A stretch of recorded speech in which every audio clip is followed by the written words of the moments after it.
Oi, Agora. Olá, pessoal, tudo bem? Boa tarde. Bom dia. Bem-vindos ao nosso segundo dia da nossa semana de letras e tradução. É a 14ª semana. A 14ª semana, ela está sendo bastante especial porque ela foi tema, olha, aliás, ela foi pedido de alguns dos nossos alunos da tradução, que não só da tradução, mas também das letras acompanham o tema de multiculturalidade, né, as perspectivas linguísticas, literárias e de tradução para essas línguas. Hoje eu tenho o prazer de receber a Elise, né? Ela já foi nossa colega de casa, né? A gente se conhece já há algum tempinho. Elise, é um prazer tê-la aqui novamente. E para te introduzir, eu vou ler a sua mini bio, que ela não é nada mini, né? Ela é bastante grandinha. Espero não errar nada, tá? É, obrigada. Primeiro, a Elise, ela é bacharel em comunicação social, né, habilitação em rádio e TV pela Fundação Armando Álvares Penteado, que é a FAAP, mestre e doutor em letras pela Universidade Presbiteriana Mackenzie, sob a orientação da professora doutora Maria Helena de Moura Neves. Durante a elaboração da sua tese de doutorado, realizou intercâmbio acadêmico junto à Università degli Studi d'Annunzio, que é na Itália, que eu falei tudo errado, mas desculpa. Foi docente dos cursos de graduação em letras, habilitação em inglês e tradução e interpretação aqui na FMU, e ainda no curso de graduação de letras, né, na habilitação de linguística na Faculdade de Filosofia, Letras e Ciências Humanas da Universidade de São Paulo, lá da FEFELESH. Participa do grupo de estudos, do grupo de pesquisa, desculpa, do CNPq, de gramática de uso do português do Brasil, e cultura e identidade linguística na lusofonia, que é o CILL. Atua nas áreas de linguística e língua portuguesa, pesquisando sobretudo as teorias funcionalista e cognitivista da linguagem, bem como as relações entre gramática, texto e discurso. Para hoje, a Elisa ela trouxe um tema muito especial porque ela tem todo um currículo na parte de língua portuguesa, mas que poucas pessoas sabem é que ela sabe muito mais de outras línguas, né? E ter esse conhecimento tão variado é até que difícil entre as pessoas, porque ela conhece a língua russa, que de fácil não tem nada, né? Então hoje ela vai falar um pouquinho para a gente sobre a marcação de caso na língua russa, né? E a palestra tem como resumo que, pela perspectiva da teoria de princípios e parâmetros, o caso diz respeito a uma categoria gramatical presente em todas as línguas naturais, que torna o DP visível para a interpretação temática. Tem gente que acha que o português não é uma língua de caso, mas o português é uma língua de caso, só que não é tão marcado assim morfologicamente quanto o russo, né? No entanto, a forma pela qual cada língua expressa essa categoria difere em termos da presença ou na ausência de um paradigma morfológico. Ao contrário do português, o russo dispõe de morfemas casuais que estabelecem as funções gramaticais dos DPs, garantindo assim a visibilidade de seus respectivos papéis temáticos. Elise, fique à vontade, a casa é sua de novo. Pedro, bom dia, pessoal. Em primeiro lugar, eu queria agradecer ao Pedro, à professora Vanessa, ao Felipe também, que fez o convite, e fico muito feliz de estar aqui hoje nessa semana, né, de tradução e letras, para poder falar um pouco de um tema que é tão pertinente para mim, né? Como o Pedro falou, eu gosto bastante, né, de outras línguas e do russo também é uma das línguas que eu estudo há mais tempo. Então, eu espero que vocês gostem. Deixa eu só ajeitar aqui o slide. Espera aí. Opa. Se vocês tiverem algum problema para ver, por favor, me avisem. Né? Então, como o Pedro falou, vou falar um pouco sobre a marcação de caso na língua russa, né? Que quando a gente começa a estudar é um daqueles assuntos, né? Eu diria o primeiro vilão, aquele primeiro chefão, né? Do estudo da língua russa, porque ele é bem complicado a gente aprender todas aquelas declinações, né? Acaba confundindo. Então, eu queria trazer para vocês, né? Qual que é a base, né? O porquê dos casos, o que são esses casos, para a gente tentar, então, trazer uma luz nesse assunto. Então, eu queria começar aqui falando um pouquinho sobre o alfabeto cirílico, né? O alfabeto cirílico aqui, ele, como ele é, né, nos dias de hoje, aqui está aqui do lado, e o alfabeto cirílico, ele foi, né, vamos dizer assim, inventado, né, ele foi configurado por esse missionário, né, o Cirilo e o irmão dele, Metódio, por volta do ano 830, 840, né? Ele era grego, então ele partiu em uma missão de evangelização, né? Pelos lados ali da Rússia, ele era um dos conhecedores das línguas eslavas, então ele foi em uma missão de evangelização, e para poder, então, passar todo conteúdo religioso, a Bíblia, as missas, ele desenvolveu então esse alfabeto para poder então realizar essa missão, né? Esse como missionário, o que inclusive depois acabou criando alguns conflitos, né? Porque as missas, os textos, eles eram sempre passados em latim ou grego, né? Então ele foi é, começou a difundir a língua, mas ao mesmo tempo foram criados alguns conflitos. E o alfabeto aqui, como a gente está vendo hoje, ele sofreu, né, várias mudanças no decorrer dos anos, inclusive até há pouco tempo, né, durante a União Soviética, e hoje, assim como a gente vê, então, o alfabeto cirílico contemporaneamente.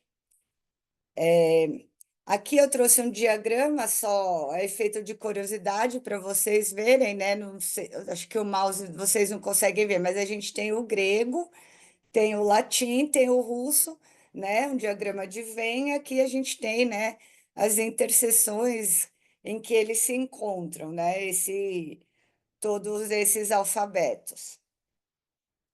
E aqui só uma imagem também, a título de curiosidade, acho que vocês devem estar bem familiarizados com essa imagem, né? A gente tem aqui uma árvore com todas as línguas, né? E de onde elas vêm, então, da mesma forma como o português, né? O russo também vem, né? Da língua indo-europeia, e vocês podem ver aqui, não sei se vocês estão enxergando um galhozinho aqui das línguas eslavas, onde a gente tem o russo, né? Então, ao contrário do português, do italiano, do latim, mas a gente tem sempre aí uma mesma origem, que é a língua indo-europeia.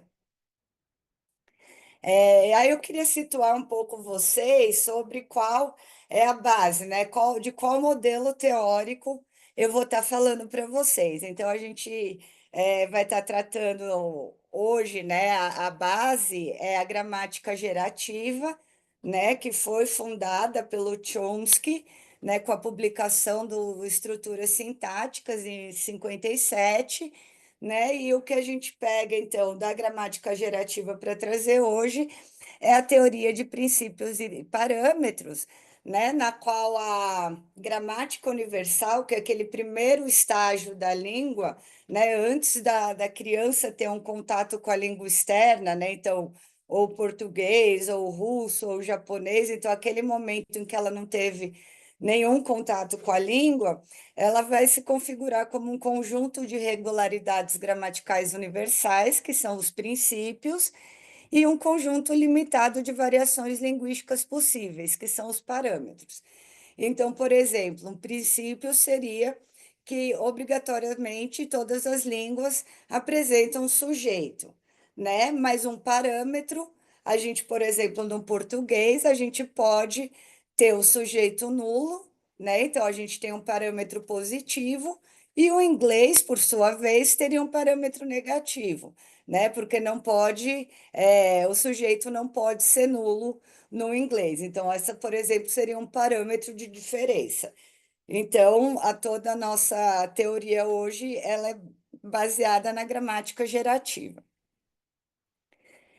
Então, sobre a teoria do caso, né? Uma teoria importante para a gente entender, como o Pedro falou, né? Muitas vezes falam do português como se a gente não tivesse o caso, mas a teoria do caso, né? O caso, ele é um dos princípios, né, vistos pela gramática gerativa, então que todas as línguas apresentam uma categoria gramatical de caso. Né? O que eu coloquei aqui, que torna o DP visível, pessoal, o que eu estou tomando aqui por DP, como sintagma determinante, é, dentro do gerativismo, às vezes aquilo que a gente chama do sintagma nominal, né? Só que ao invés da gente falar o sintagma nominal, por exemplo, vocês podem ver aqui um exemplo, a conquista, né? Então, há algumas correntes que tratam só como sintagma nominal, a gente coloca aqui o determinante, né? Como um sintagma determinante.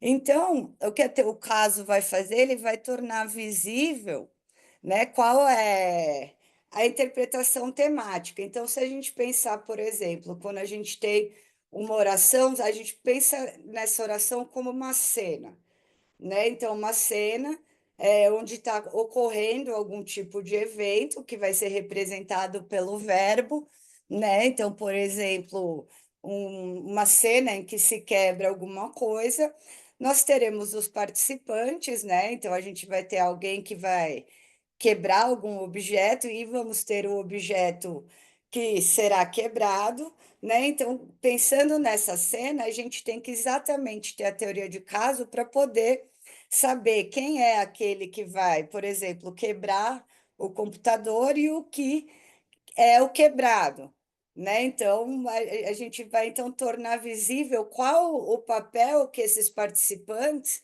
né, eles vão desempenhar nessa cena, né? Então, a gente vai vendo por aqui, por exemplo, eu coloquei aqui um exemplo, a gente tem dois sintagmas determinantes, né? A gente tem a conquista e a lua, né, gente? Então, mas como no momento que eu vou falar, né, nesse último estágio, né, em que eu vou enunciar, se eu falar conquista a lua, né, a gente vai ter então aí, né, uma sequência gramatical, né? Então, pela gramática, né, pela teoria do caso, para satisfazer o caso, né, então do que está sendo conquistado, diferença, né, da conquista e o da lua, a gente justamente tem um mecanismo que vai colocar preposição que, enfim, vai atribuir o caso ao sintagma determinante, e aí sim a gente pode então fazer essa interpretação temática, né? Interpretação temática são justamente então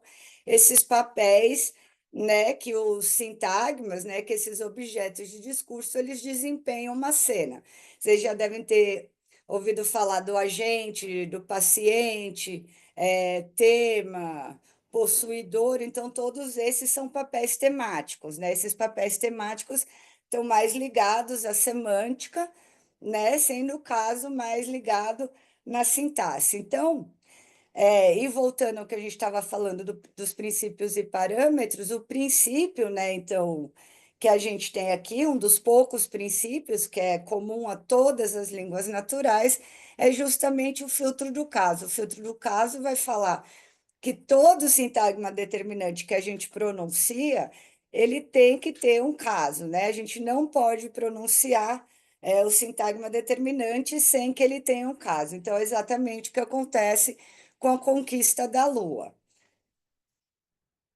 Então, a gente vai ter duas correntes. A gente tem aquelas línguas, como o latim, por exemplo, que tem um paradigma, né, morfológico, ou seja, ele apresenta alguns morfemas casuais e pelos quais a gente pode que dão visibilidade justamente para o papel desempenhado pelos participantes. Então, por exemplo, em um, a gente tem puer, puelan, amat, né? Traduzindo exatamente palavra por palavra, a gente tem o menino, que está no caso nominativo, a menina, que está no caso acusativo, e ama, né? Então, como é que a gente sabe quais são os papéis temáticos? Porque a gente tem aqui no puer, no caso do menino, o que a gente chama do menino morfema zero, né? Então, esse morfema zero é que está indicando que esse menino está no caso nominativo, né? Então, está indicando que ele é o sujeito, né? Então, portanto, aquele que desempenha o papel daquele que ama.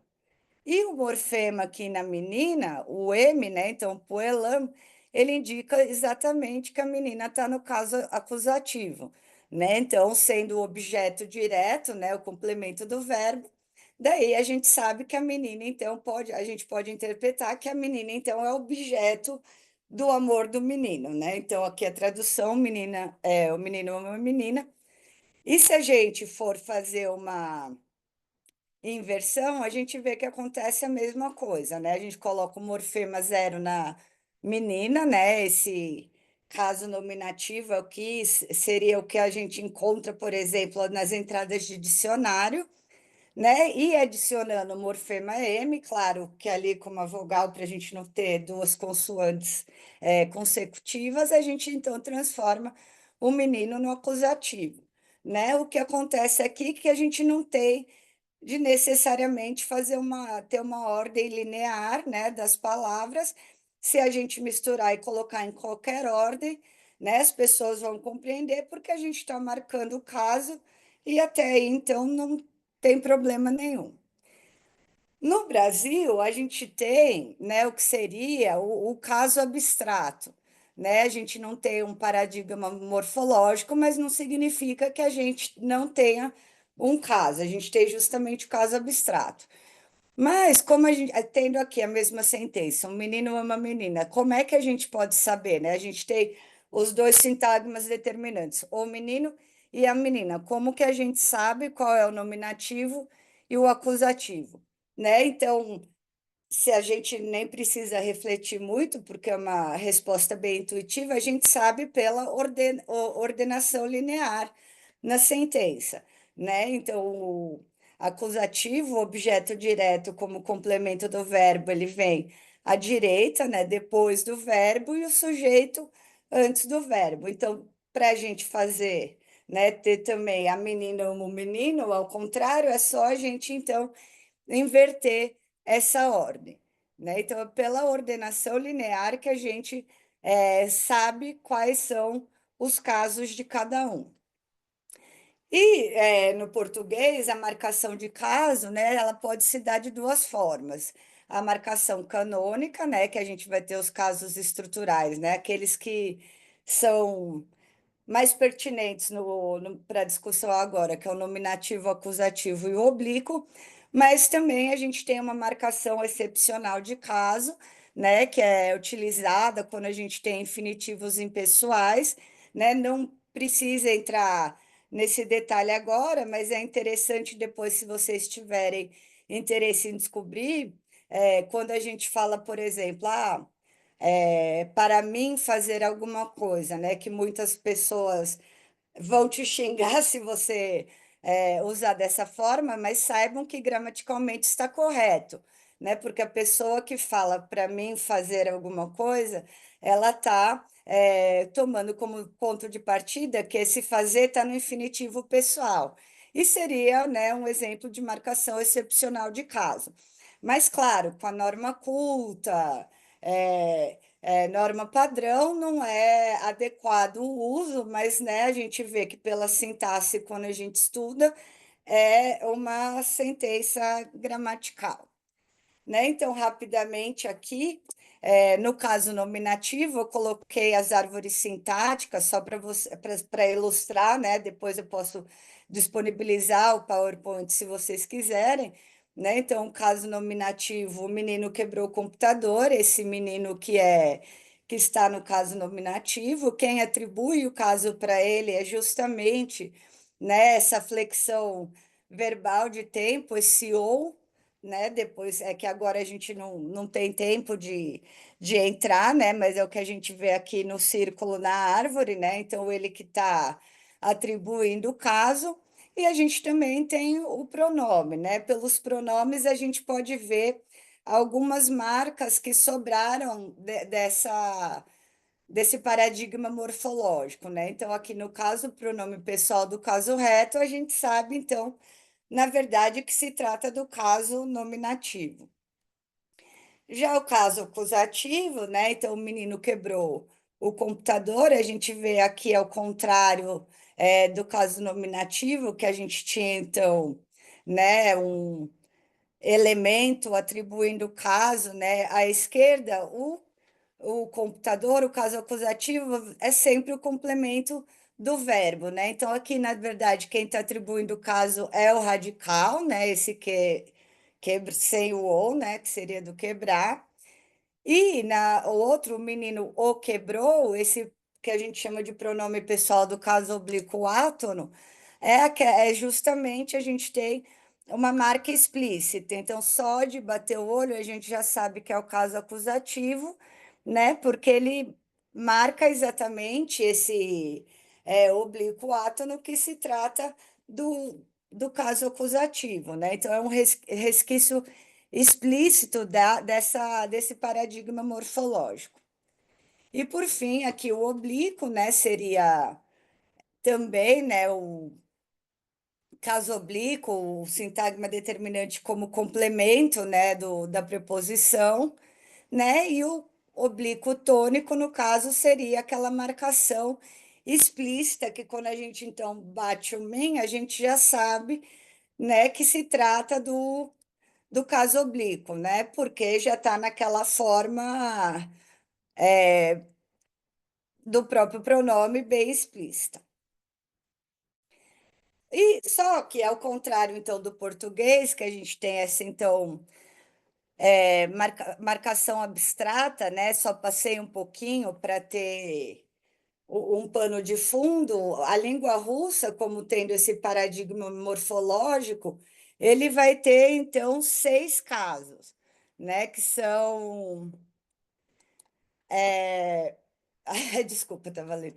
São 6 os casos, né? Por isso que a gente se assusta tanto quanto quando a gente olha, e são muitas e muitas declinações que a gente pensa, nossa, como eu vou decorar tudo isso, né? Então a gente tem o caso nominativo, né? Assim como o do português, que como a gente vai ver, né, se trata exatamente daquela do que a gente chamaria ali a entrada de dicionário, né, esse ligado ao sujeito, o acusativo, né, também ligado ao objeto direto, o dativo, o genitivo, o instrumental e o preposicional. Então, na verdade, o que que esses casos vão mostrar para a gente? Eles vão mostrar exatamente, né, qual papel aquele sintagma determinante está desempenhando na nossa cena, né?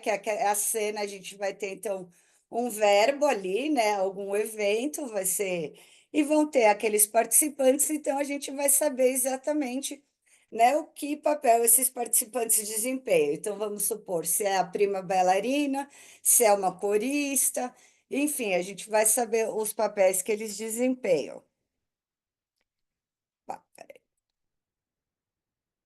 Aqui é importante falar, quando a gente fala da declinação, né, e aqui um pouquinho voltando então para gramática gerativa, quando a gente fala da declinação nominal, né, dos casos russos, a gente está falando que nós vamos ter de declinar todos os substantivos, né, então um nome, que seria então substantivo comum, substantivo próprio, os pronomes, claro, e os adjetivos também, né? Aqui eu coloquei aqui, vou dar uma ler aqui rapidinho para vocês. Então, para o estudo dos traços formais existentes no léxico da língua portuguesa, o número mínimo de categorias que devemos considerar é 4. Então, a saber, o verbo, o nome, o adjetivo e a preposição. Então, se usarmos um sistema binário com as marcas de positivo ou negativo para a classificação dos traços categoriais do léxico, verbo e nome figurariam como os traços básicos dos quais seriam derivadas as 4 categorias citadas. Então, quando a gente fala de declinação nominal, eu sublinhei aqui, né? Então, os pronomes estão dentro da categoria dos nomes, né? Claro, então nós teremos de fazer a declinação, pronome possessivo também, como vocês vão ver. E os adjetivos, eles têm tanto um traço positivo para o nome como para o verbo, né? Então, algumas situações, por exemplo, Maria é, foi amada por João. né? A gente vê, então, que a gente tem traços do nome, em outras situações a gente vão ser revelados também aspectos do verbo. Então, por isso que a gente precisa fazer essa declinação. E agora, entrando nos casos, né, propriamente ditos, claro, eu coloquei aqui do lado uma tabelinha com os pronomes, né, porque são muitas as declinações, né, na língua russa, a gente, em primeiro lugar, tem três gêneros, que vai ser o masculino, o feminino e o neutro, né, e o, claro, então, além de todas essas declinações, a gente também vai ter as do plural, então, quando a gente vai montar uma tabelinha para estudar, essa tabela fica completamente gigante, né? Então, mas eu coloquei aqui só a dos pronomes que vai dando uma ideia para ilustrar.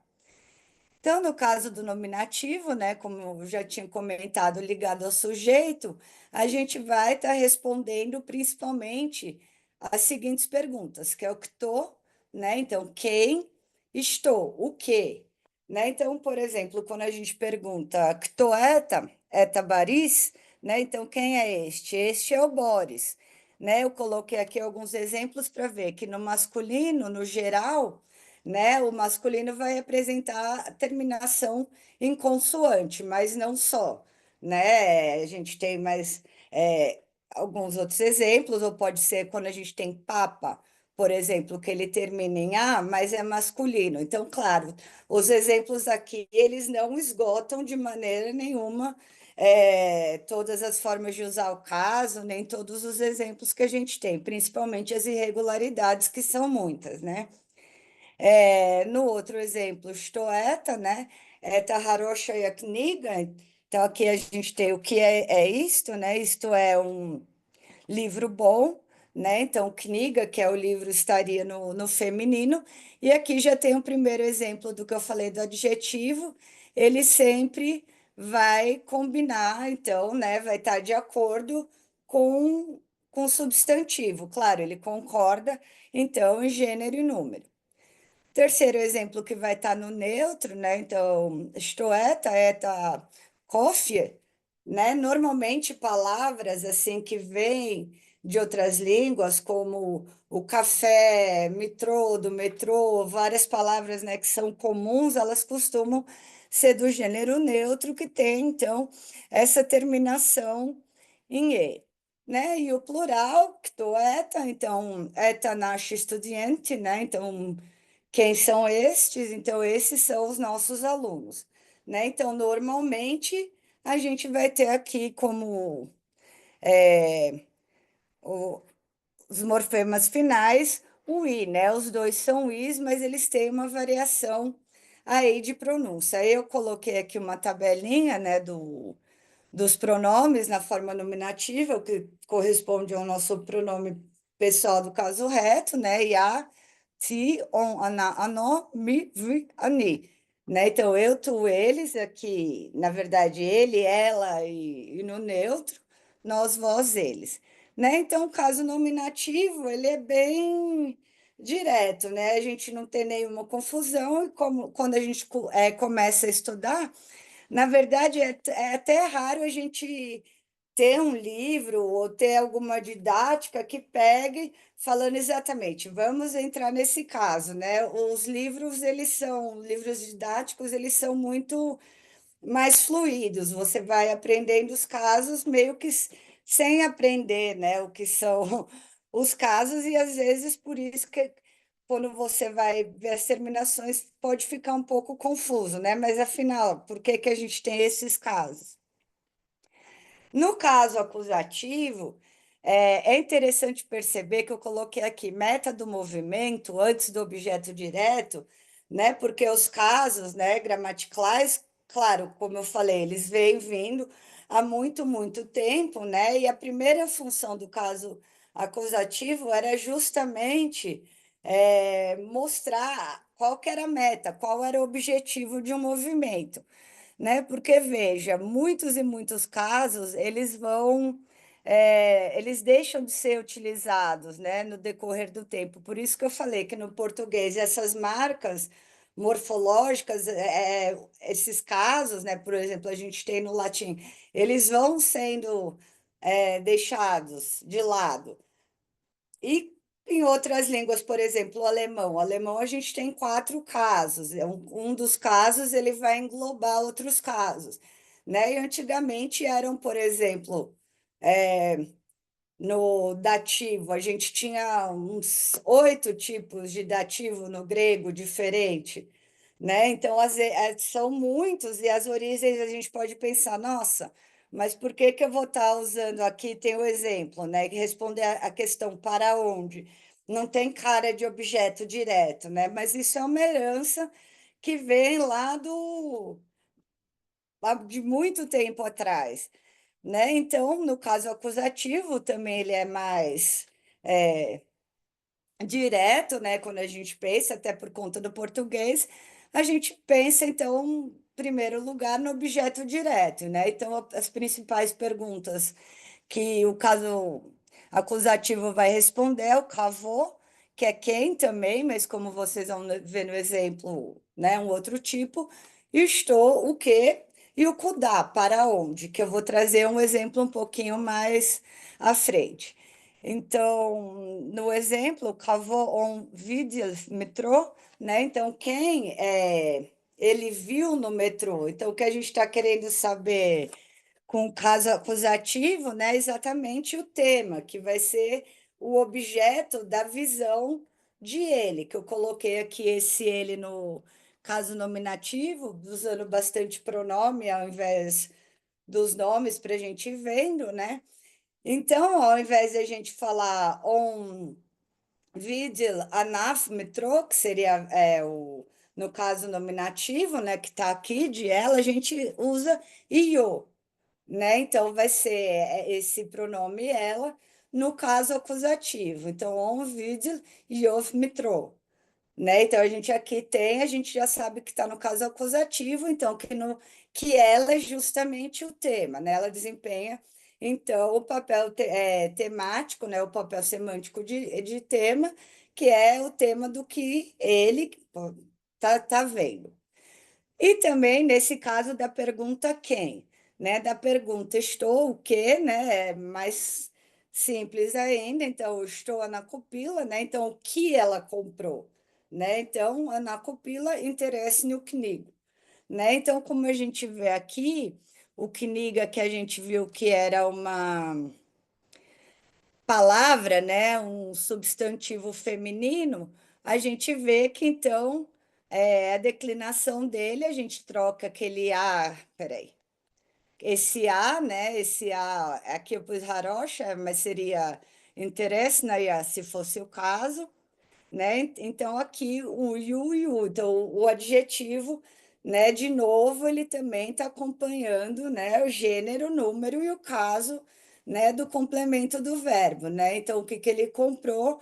Então ele comprou um livro interessante, né? O que é engraçado, às vezes eu vejo o pessoal falando, teve um jogador de futebol também que chegou lá, é que eu não lembro o nome dele. Ah, e começaram a chamar ele com final de A, né? Então ele, mas por que que todo mundo tá falando o meu nome no feminino, né? Então, justamente na verdade, para o masculino, algumas declinações são da consoante para o A, né? E aí as pessoas às vezes ficam sem saber, né? Por que que afinal parece que está trocando o nome, mas não, é alguma declinação que está sendo usada, né? Então, e agora o CUDA já vai aparecer um pouquinho mais para frente, né? Então, essa meta do movimento eu já vou mostrar para vocês. E aqui na lista dos pronomes, né? Então, a gente tem minha, tibia, ivo, io, ivo, nas, vas, ir, né? Que é a forma. Então,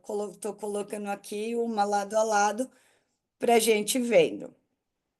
No caso dativo, é interessante, porque quando a gente começa, mesmo no acusativo, começa meta de movimento, mas espera, isso não tem a ver com o caso acusativo. O caso dativo também tem muitos e muitos usos que eles parecem não ter nenhum tipo de ligação entre eles, né? A princípio, o caso dativo ele é ligado ao objeto indireto, né? O que comumente as pessoas chamam de aquele que sofre a ação, né, da origem da palavra, por exemplo, o caso do dativo, que vem do dativos, que significa dar, né? Então, se a gente lembrar desse dar, né, então eu dei algo para alguém, né? A gente lembra, né, que é um verbo transitivo direto e indireto, né? E que daí o caso dativo seria justamente é, eu dei flores para ela, né? Então, esse para ela que vai estar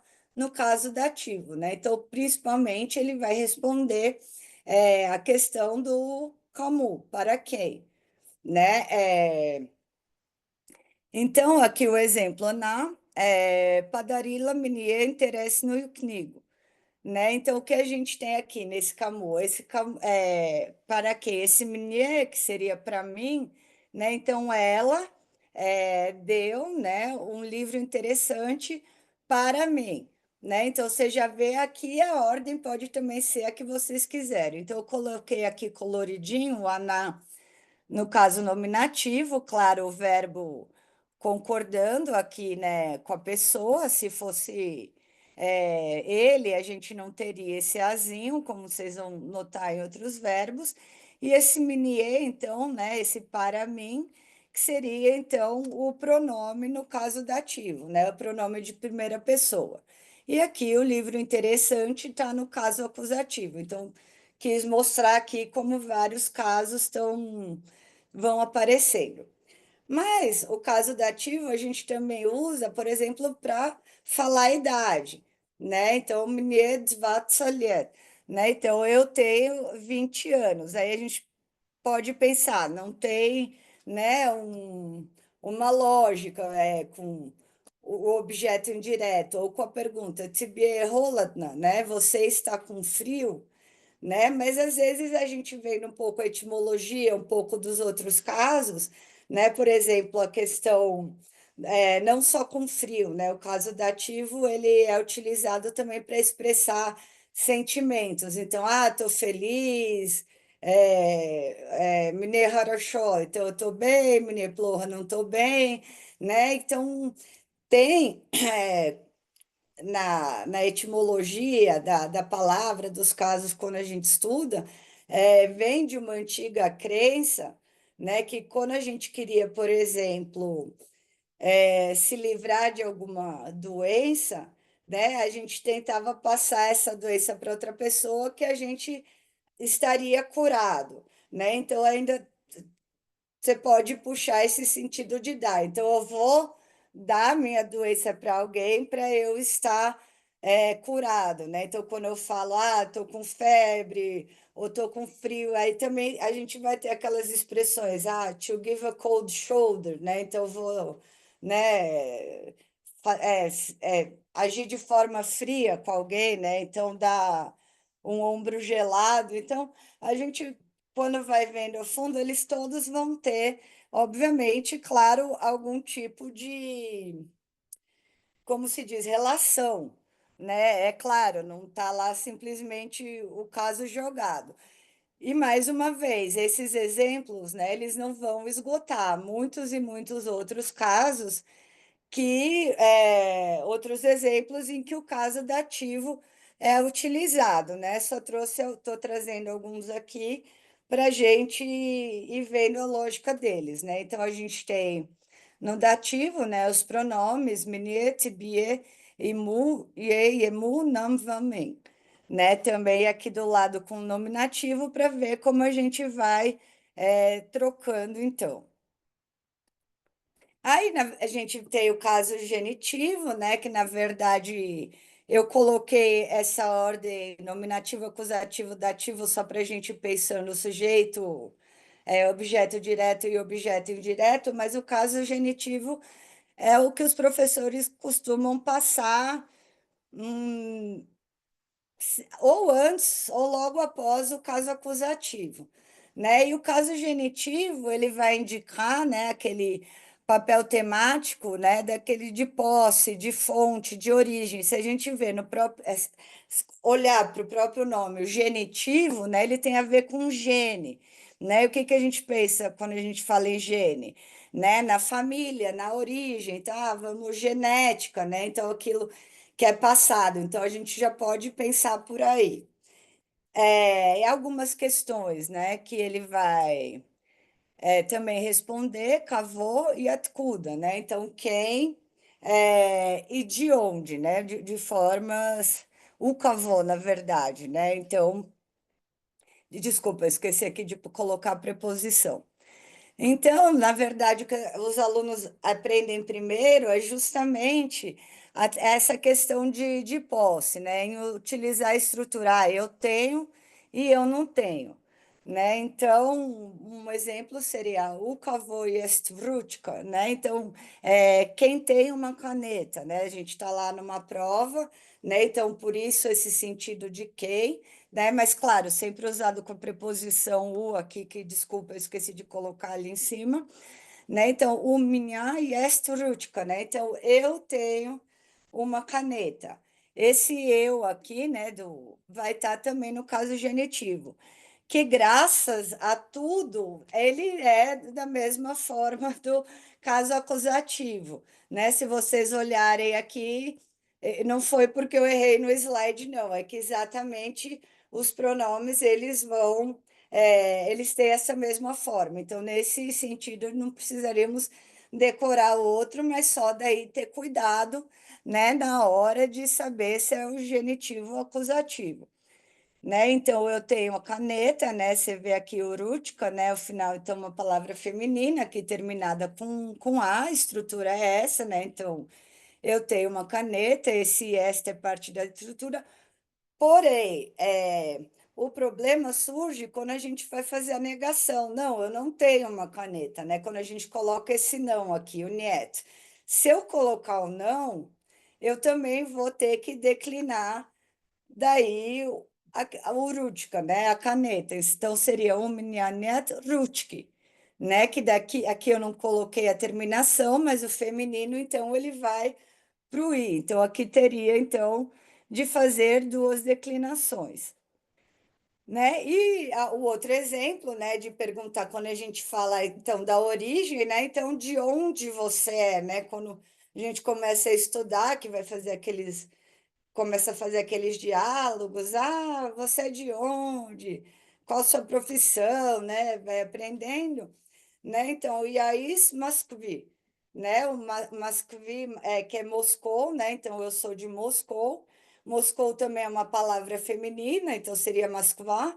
Mas aqui a gente também tem um i, igual Rutsk, né? Mas são is foneticamente distintos, né? E aqui também a gente tem a preposição, no caso, que é esse is. Mas eu também posso estar falando, eu venho da casa da minha mãe. Também seria uma forma de utilização do genitivo, né? Então, de onde eu estou vindo, qual é a fonte, qual é a origem, de onde eu estou vindo. E também relações de posse, como a casa da professora, se dá, também seriam casos em que a gente utilizaria o caso genitivo, né? Aí a gente tem o caso instrumental, né? Claro, relacionado ao instrumento, né? Então, qual é o meio, aquele que vai desempenhar o papel daquele meio que eu estou utilizando para atingir alguma coisa? Então, no português, poderia falar, eu cortei o papel com a tesoura. Né? Se a gente pensar nesse com aí do instrumento, do instrumental, é só lembrar aquilo que eu utilizo como meio, né, para realizar aquela ação. Então, ele vai responder, né, principalmente as perguntas quem, que é com quem, né? Nesse caso não é instrumento, mas quando a gente também analisa, né, o caso instrumental, a etimologia das palavras e dos casos, a gente vê que o significado de instrumento, ele não era só, por exemplo, um instrumento musical, né? Ou uma faca. Ele também era, por exemplo, um enfeite, um adorno, um acompanhamento. Então a gente começa a ter, né, significados, uma semântica toda que dá conta dos exemplos que a gente vê. Então, por exemplo, com que, né? С кем ты ходил в театр, né? Com quem você foi ao teatro? Eu coloquei esse teatro aqui para lembrar que é o caso acusativo daquele meta de movimento, né? Então, é codar, né? Então, para onde você vai, por exemplo, para onde você foi. Então, aqui, como é um masculino inanimado, no caso, né? Porque tem dessas também, depende se é animado, se é inanimado, a gente não muda, mas teria o morfema zero, mas estaria aqui no caso acusativo. Então, Yahadil Sim, né? Então, eu fui com ele. Fui com ele ao teatro, né? Então a gente também vê aqui, né, o uso dessa proposição com ele, né? E um outro exemplo, né? Scam com o que é comum a gente falar se a gente chegar no restaurante, o que que você vai tomar, né? O que você gostaria? Coffee smalakom, né? Então café com leite, né? Então voltando naquele sentido de café, desculpa, de instrumento como adorno, acompanhamento, né? Então faz sentido. Então, quando a gente quer falar pão com manteiga, com geleia, a gente também vai usar, né? E assim também como nessa questão de quem está te acompanhando em algum lugar. Claro que, novamente, né, esses exemplos não vão esgotar todos os usos de um caso. E por fim, que é o preposicional, né? Que daí ele é bem direto ao ponto, que ele semanticamente vai lugar, é o que a gente chamaria do locativo, né? Do papel semântico de locativo. Então, um lugar, um ponto, uma posição, que vai responder principalmente a pergunta Gdier, né? Então, onde? Então, um simples Gdieti, né? Onde você está, e a Bolshoi Teatro, né? Então, eu estou no Teatro Bolshoi, né? Então, a gente vê aqui também o uso da preposição, né? O teatro aqui, o Guidier, como regra, ele sempre vai. Como regra, não, claro, com algum. Não sempre terminado só em E, mas em sua grande maioria, quando você vê essa proposição veio o E, você já sabe que está se tratando de um locativo. Mas, como eu falei para vocês, a gente precisa declinar não só o pronome, não só que os substantivos com es, mas também os adjetivos e os pronomes. E, infelizmente, né, os adjetivos, né, eles não vão seguir exatamente o teatro aqui, né? Então, aqui o Balchon, né, a gente vai ter que então saber também a declinação do adjetivo e do pronome possessivo, por exemplo, né? Então, esse é o caso preposicional. Gente, então eu queria finalizar, né, mostrando, espero que eu tenha conseguido passar um pouquinho, né, do que a gente está falando quando a gente pensa em caso, né? Que embora seja assim complicado no dia a dia, a gente se perde muito na utilização dos casos. A melhor forma, né, de você aprender é estar sempre falando, praticando. E é claro, se você chegar para alguém e falar e errar o caso, claro que a pessoa vai te entender e vai saber o esforço que você está fazendo. Mas assim, trazer um pouquinho então do pano de fundo, né, e como é vista essa questão do caso, né, pela teoria da gramática gerativa, né? Então, que no português, na verdade, a teoria do caso é um tema muito importante, né, de pesquisa, então, que é interessante, claro, trazer um cotejo entre duas línguas distintas é sempre interessante em qualquer estudo. E eu só queria terminar falando, né, que para mim o que me fez, né, escolher um tema linguístico, mas embora que tenha para mim também muita relevância na questão da tradução, né, porque assim, até pouco tempo atrás, não tão pouco tempo, né, mas o que uns 15, 20 anos atrás, ou um pouquinho mais, a gente não tinha muitos tradutores que faziam, né, traduções de grandes autores direto do russo, né? Claro, a gente tinha Boris Schneiderman, Paulo Bezerra, e no momento eu nem consigo lembrar de um outro das antigas. Porque normalmente as traduções eram feitas, por exemplo, do francês ou do inglês, né? Então, vocês, como estudantes de tradução, sabem o quanto se perde, né, quando vai traduzindo. Então, porque sempre a gente privilegia uma tradução direta da língua, né? Eu lembro até que eu levei para minha professora de russo, né, um livro, né, de uma editora, e ela deu aquele gritinho, que horror, né? Assim, falando, não, mas veja, não é isso, né? Porque era uma tradução também, um livrinho mais antigo, que não fica boa, né? Que é quando a pessoa, né, tá lá, um falante nativo vê, fala, não, mas tá muito estranho, né? E grandes autores merecem, claro, grandes traduções, né? Então foi, inclusive, por conta da literatura que eu quis aprender, né? Depois de ter tido contato com Dostoiévski, Tolstói, Tchekhov, aí eu fui atrás, né? Então, nesse sentido, a importância que a tradução e a literatura têm para mim no estudo, né? E a linguística, claro, letras é a área que dá conta de você colocar ali os seus assuntos preferidos, os seus temas preferidos, de forma que você até consegue juntar e estudar tudo junto, né? Então é isso, pessoal. Obrigada. Feliz de estar aqui. Obrigada de novo pelo convite, Vanessa, Pedro, Felipe, que estão aqui. Espero que vocês tenham gostado. Deixa eu Olha, tirar aqui. Peraí. Elise, não sei se todo mundo gostou, porque eu gostei. E assim, não sei se você percebe, mas o pessoal ficou um pouco quieto, mas eu acho que é porque era russo, viu? Mas ó, eu tenho algumas coisas para contar aqui. Primeiro que é incrível a gente ver uma língua diferente da nossa, né? É diferente porque ela não se comporta sintaticamente da mesma forma que a gente vê o português.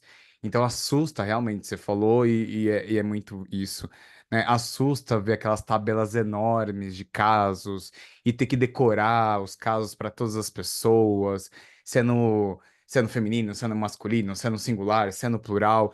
E realmente assusta, né? E isso que a gente está falando de língua de caso morfológico, então é russo, o alemão, o latim, né? Que eu falo sempre para meus alunos que a vida é muito curta para aprender uma língua de caso, né? Então, aprender russo, eu acho que eu já passei da idade, eu acho que aprender alemão também já passei da idade, porque é um trabalho que não é só um trabalho de decorar, porque você tem que entender de fato como que aquela língua funciona, e é o que você falou, tem que ter vivência para isso, né? Porque sem a vivência, sem o uso diário dessa língua, você não vai conseguir perceber as sutilezas que cada uso tem, né?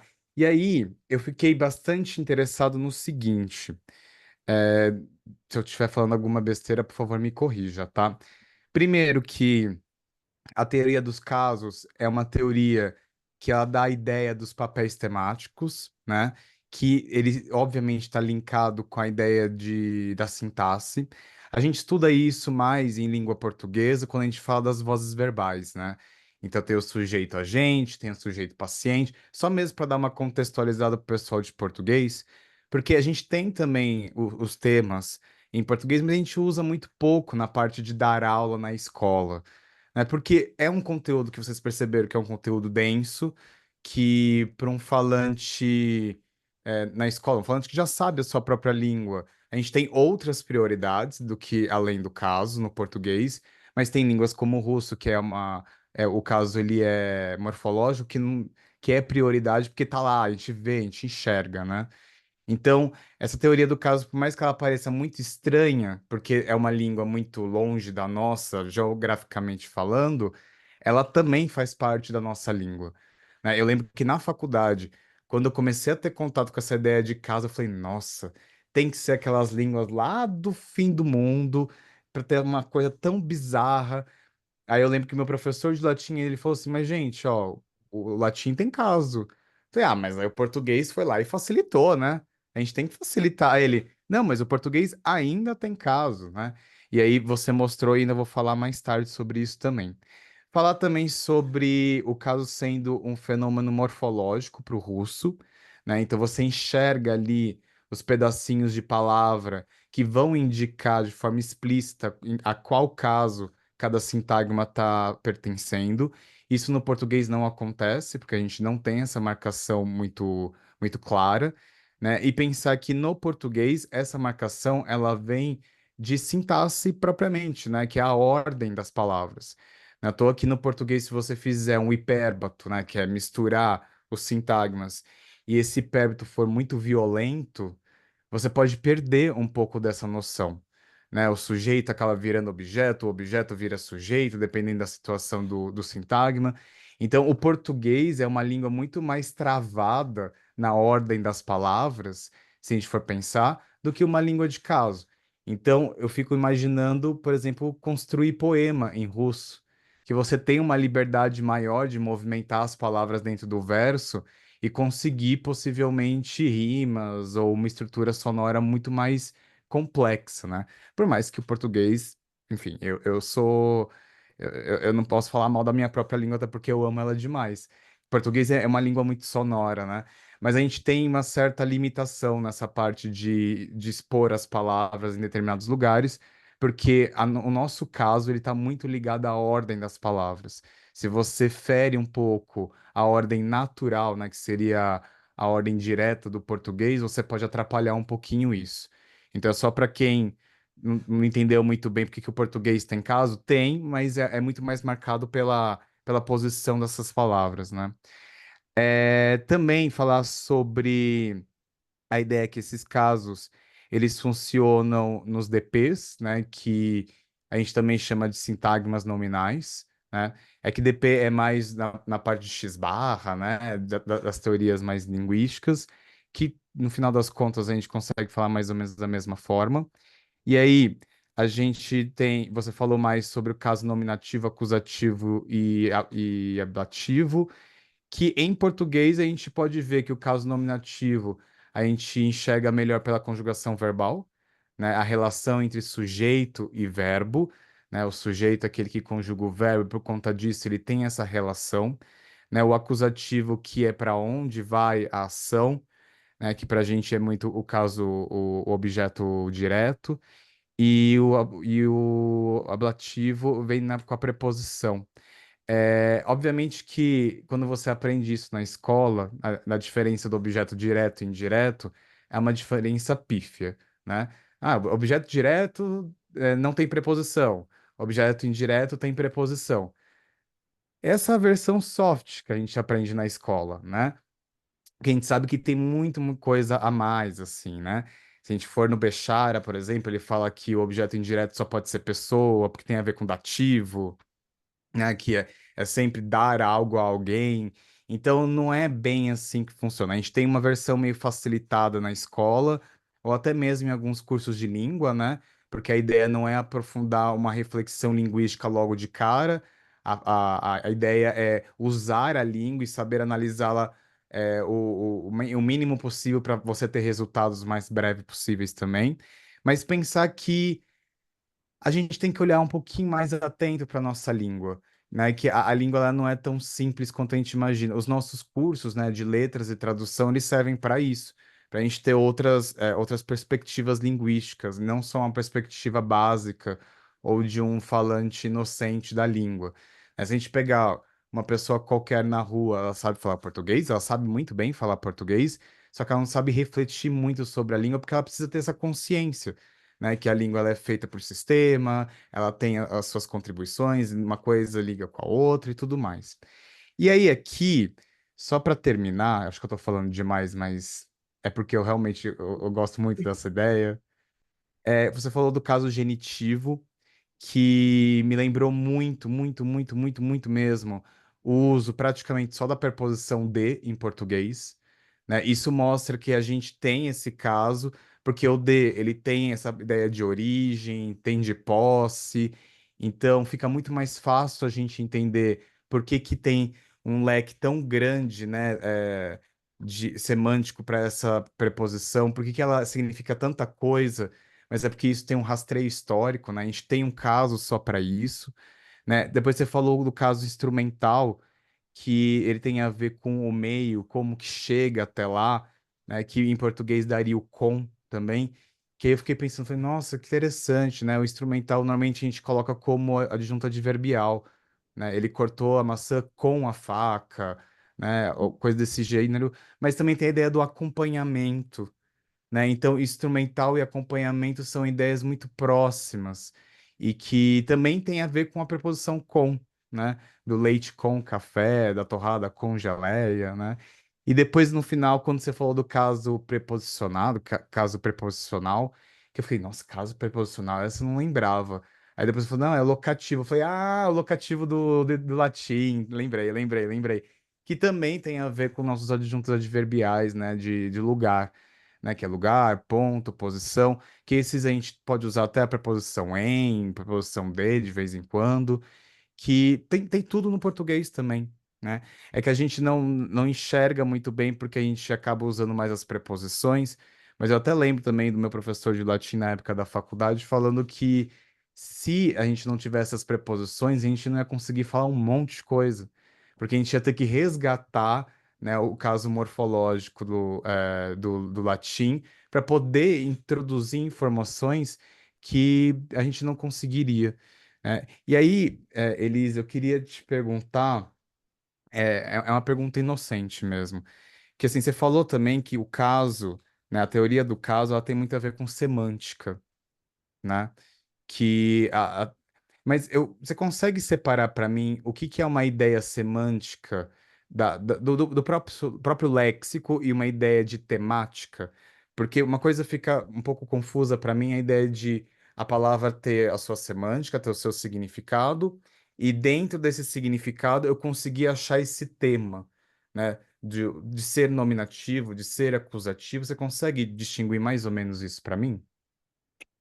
Sigo sim, adorei tudo que você falou, obrigada pelas suas observações e realmente, quando a gente, se os alunos também tiverem interesse quando forem estudar os casos, devem entrar em cada um deles e fazer o que você falou, pesquisar e tudo que tem ver relação com português.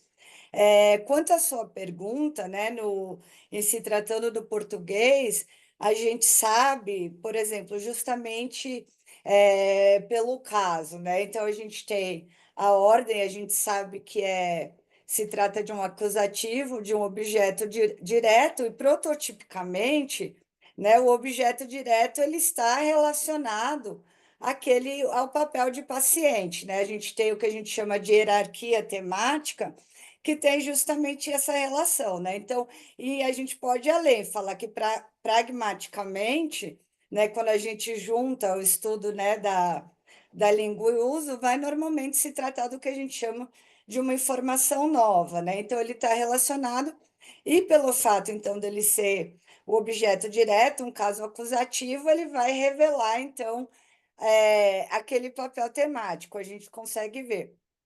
E no caso do nominativo, a mesma coisa. Normalmente, né, o sujeito, né, o sintagma determinante que tem essa função de sujeito, normalmente, por essa hierarquia, normalmente vai estar relacionado ao papel temático, ao papel semântico de agente, né? Aquele que vai, então, estar fazendo uma ação. Quando a gente fala de sujeito, verbo e objeto direto, a gente está falando de uma oração é, prototi- prototípica transitiva, né? Então, por exemplo, eu quebrei o computador, então eu, né, estou transferindo esse conceito de transitividade, transferindo uma ação para alguém, né? Então, são justamente essas funções sintáticas, né, essas relações que o verbo, né, o outro predicador, porque assim como eu estava comentando do nome, a conquista da lua, o nome, é, a preposição e o próprio adjetivo, eles também acionam, né, uma estrutura argumental, que é a relação do verbo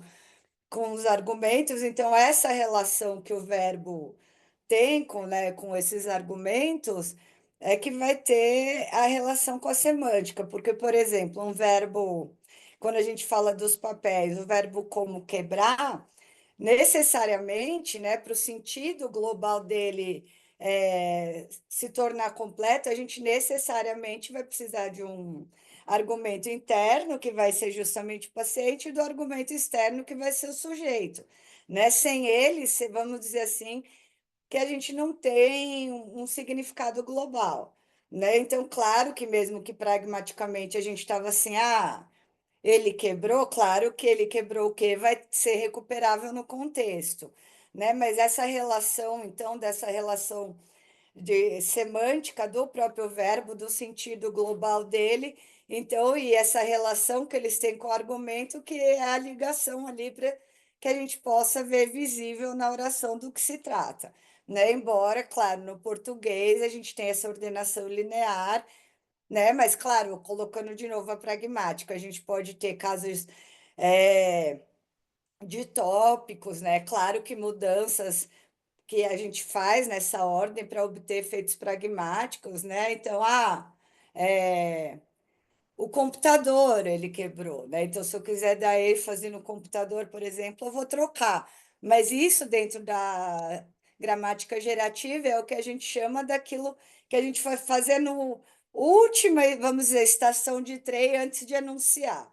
Antes disso, tem vários processos de combinação, de junção, e esse momento em que a gente vai ter esses efeitos é o último estágio, né? Então, que a gente faz essas movimentações, mas até aí todos, né, já vão ter seus papéis, já está tudo definido.